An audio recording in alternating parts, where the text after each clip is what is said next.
తెలంగాణ రాష్ట్ర చిహ్నంలో చార్మినార్ను తొలగించడంపై మండిపడ్డారు కేటీఆర్. చార్మినార్ దగ్గర నిరసన వ్యక్తం చేశారు. ఇదొక మూర్ఖపు ఆలోచన అని అన్నారు. కేసీఆర్ పేరు వినపడకూడదనే ఆలోచనతో కాంగ్రెస్ ప్రభుత్వం వ్యవహరిస్తోందని మండిపడ్డారు. హైదరాబాద్ అంటేనే అందరికీ గుర్తొచ్చేది చార్మినార్ అని, దీన్ని చిహ్నం నుంచి తొలగించి ప్రతి ఒక్క హైదరాబాదీని అవమానించారని అన్నారు. మూర్ఖపు నిర్ణయాలను ఉపసంహరించుకోవాలని డిమాండ్ చేశారు కేటీఆర్.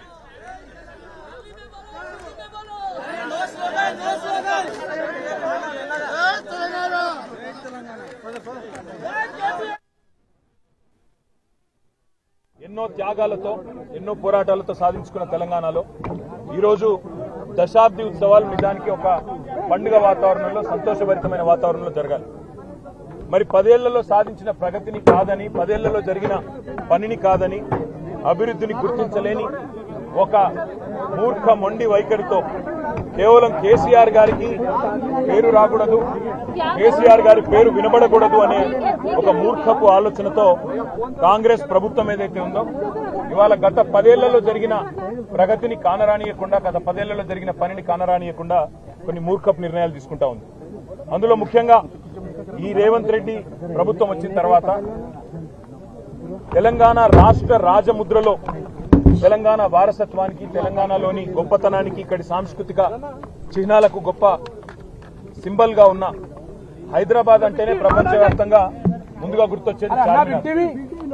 బ్రహ్మాండంగా చార్మినార్ ఒకటే కాదు, ఇవాళ తెలంగాణ అంటేనే గుర్తొచ్చేది కాకతీయ వారసత్వానికి చిహ్నంగా ఉన్న కాకతీయ కళాతోరణం.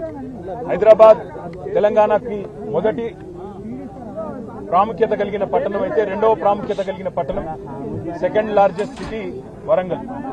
అదేవిధంగా ఓరుగల్లు సామ్రాజ్యానికి, అదేవిధంగా మన సాంస్కృతిక వారసత్వానికి చిహ్నాలుగా ఉన్న కాకతీయ కళాతోరణాన్ని, చార్మినార్ను తొలగించాలనే మూర్ఖపు నిర్ణయం ఏదైతే ఉందో ఈ ప్రభుత్వాన్ని, దీన్ని మేము తీవ్రంగా నిరసిస్తున్నాం, తీవ్రంగా ఖండిస్తున్నాం.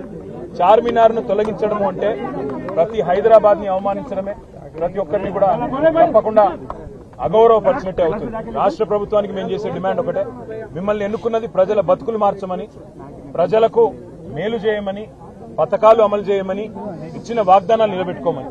అంతేగాని ఇవాళ చార్మినార్ని తొలగిస్తా, కాకతీయ కళాతోరణాన్ని తొలగిస్తా అంటూ మూర్ఖపు నిర్ణయాలు ఏదైతే ముఖ్యమంత్రి రేవంత్ రెడ్డి చేస్తా ఉన్నాడో వారికి మేము తెలంగాణ ప్రజాస్వామ్యం పక్షాన, ప్రజల పక్షాన, తెలంగాణ ప్రజల పక్షాన